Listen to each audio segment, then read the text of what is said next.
Hello and welcome back to Amnesia. I'm gonna double check actually real quick to make sure that it is recording. It is. Sorry about that. There we go.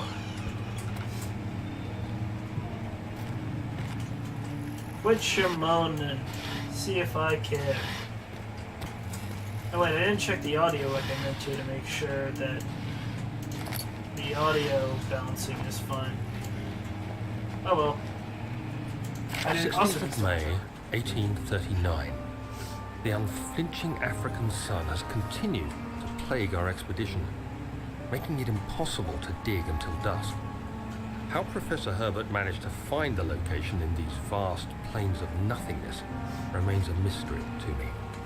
When I asked him about the tomb again, he told me about the legend of Tin Hanan, the mother of us all. An interesting story in its own right, but I can't help feeling there's more. Later that evening, we uncovered a passage beneath the dunes leading to a sand-covered stone structure. The professor was confident it was the tomb we sought and ordered the others to clear the way late into the dark, cold night. Tomorrow, I shall lead the men into the ancient structure, hoping to reach the burial chamber.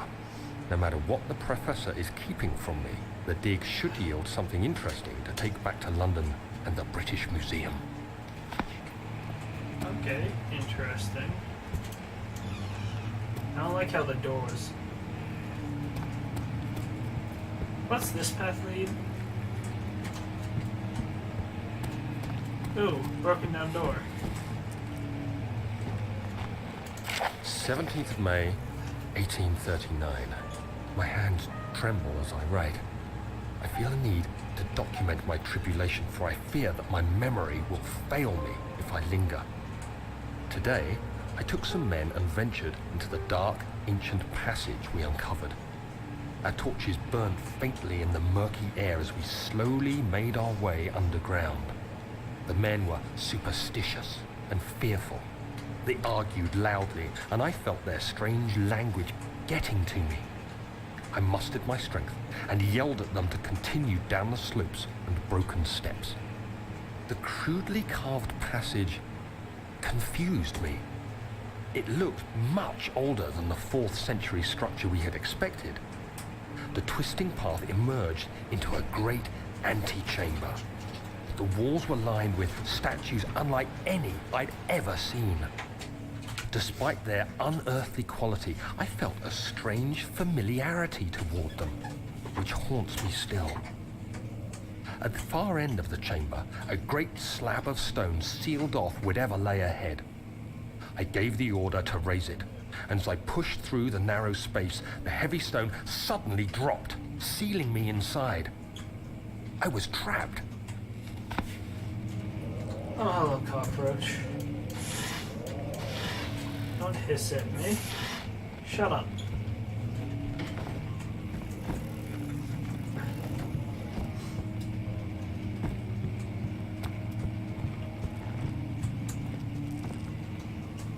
Okay.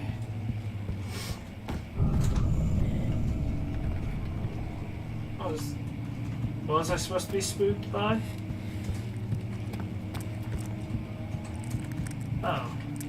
Where I came from here.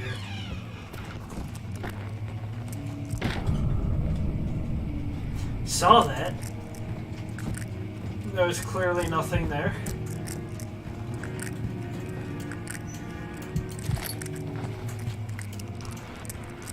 Hey.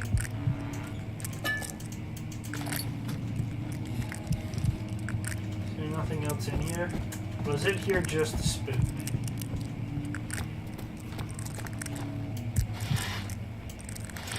Go. Jesus. Also, I turned off my fan because I'm pretty sure my fan picks up on the mic. So I'm gonna be sweaty, but oh well.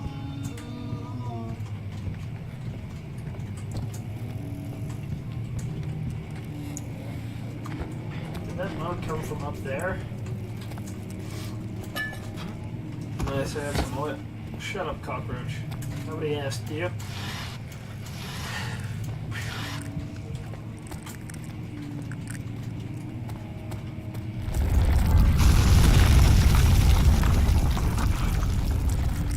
Well, that's not good.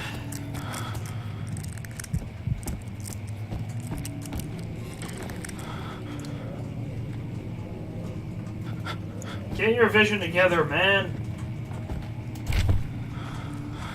What? Passing out on me now? 17th May, 1839.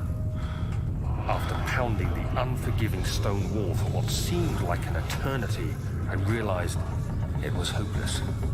I was trapped. I fell to the ground, gasping for air, trying to focus. That's when I saw a faint blue shimmer. My weakened body was heavy to carry, but I managed to push myself toward the enchanting light. It was waiting for me. Enclosed in dark nothingness, I felt myself drawn to the mystic light. Okay. I reached out, closing it in my hands. The faint glow escaped my fingers and began to spark brightly and spirit me away, unlocking alien memories of spiraling towers, endless deserts, and impossible geometry. The next thing I can remember is the grating sound of stone being lifted, the voices of the Arabs pulling me to safety, and grasped firmly in my hands was the broken pieces of a most peculiar relic. Interesting. I don't remember any of this.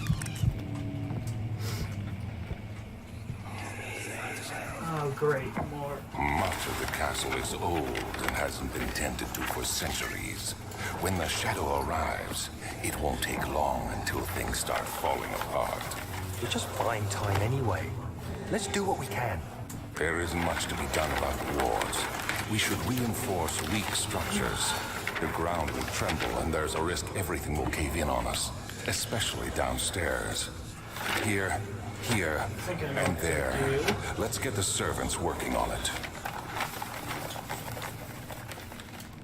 Breakable by hand, are you? Maybe this will help. No.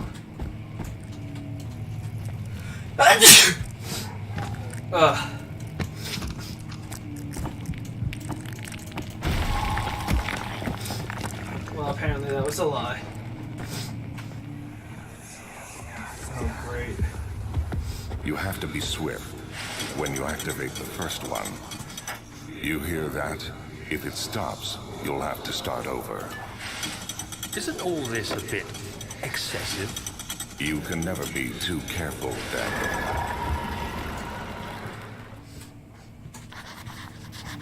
Okay. That was a pleasant sound. Oh. I think I understand how this works. That worked. Oh, I have to read this one. Nice. Another region, Altstadt and Brandenburg Castle, 1801. Another region rich with lore is Altstadt. Deep within the East Prussian woods, for centuries there have been stories surrounding the hamlet and its neighbor, Castle Brandenburg. The quiet forest-clad mountains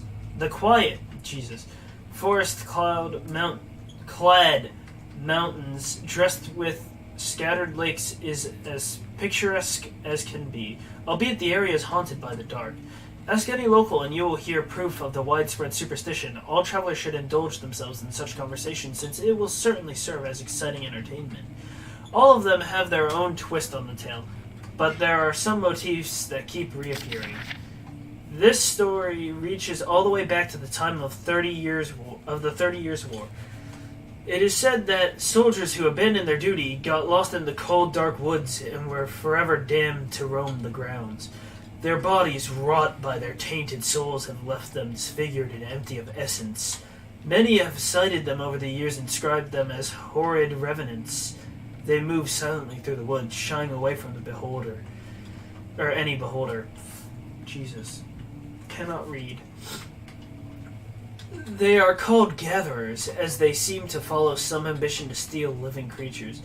It is their prey which can be heard struggling inside deep burlap sacks dragged behind them, which reveal their presence. What dark scheme do they follow? Heinrich Cornelius Agrippa, the well-known erudite, visited Alstadad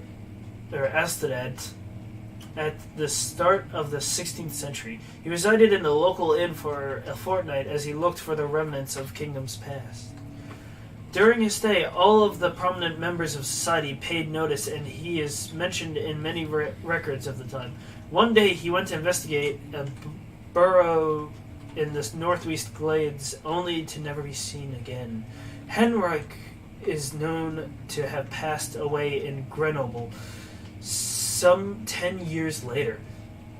He dismissed the notion of ever visiting Alstadet, which makes you wonder what really happened. Who was the mysterious man who visited the sleepy hamlet in the woods, and what happened to him?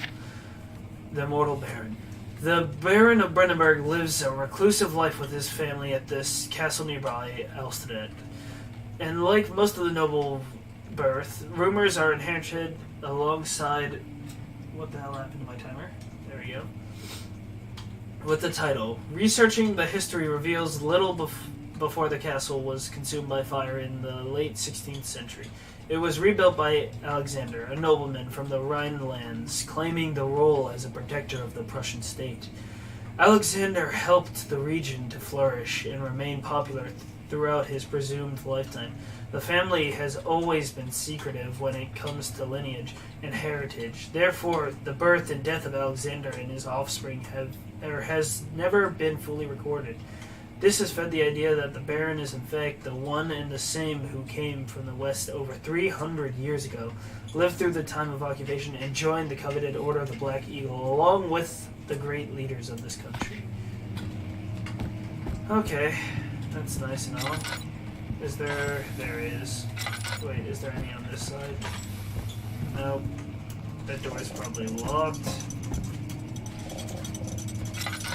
Where's another one? I don't see another one. Oh, there it is. There we go. Oh, maybe the store is... Never mind.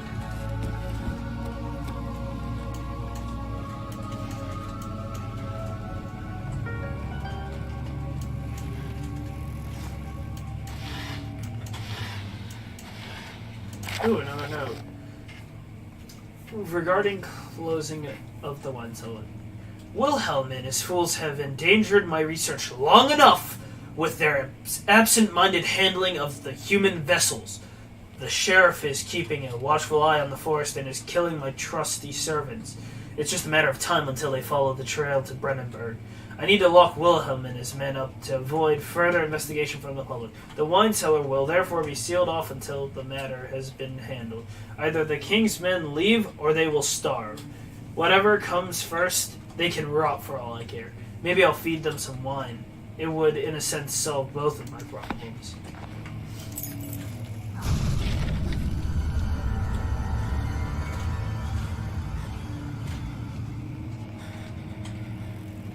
Do you just break it and leave?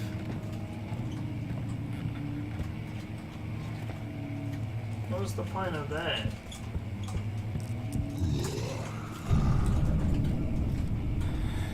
Jesus.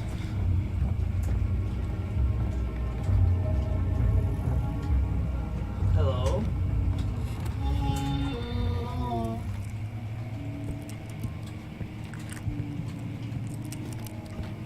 Well, I got what I needed. I'm just gonna leave. There we go. The stone slab looked like a safety measure. It wasn't meant to be moved ever again.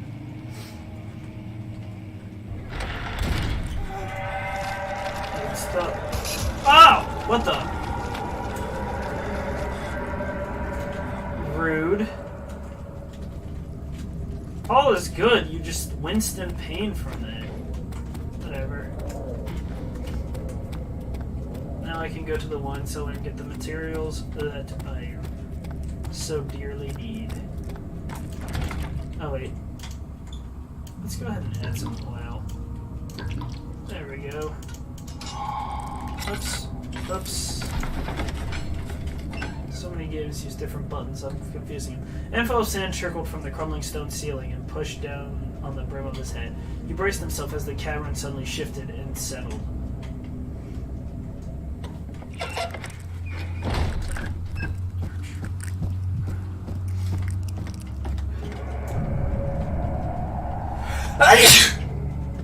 Ow. Where did the Baron go? Who cares? He left us enough wine to last us a lifetime. Or at least until tomorrow.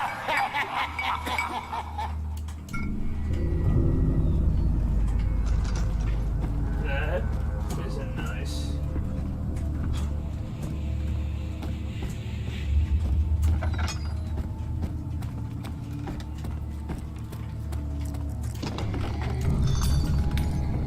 Rude.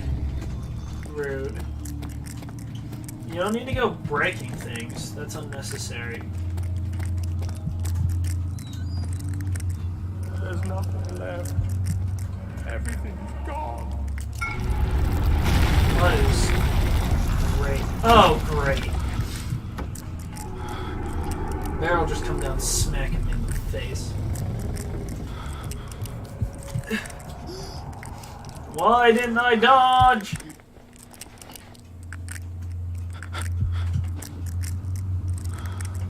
God, my vision. Well, anyways, I'll see you all in the next episode. Bye.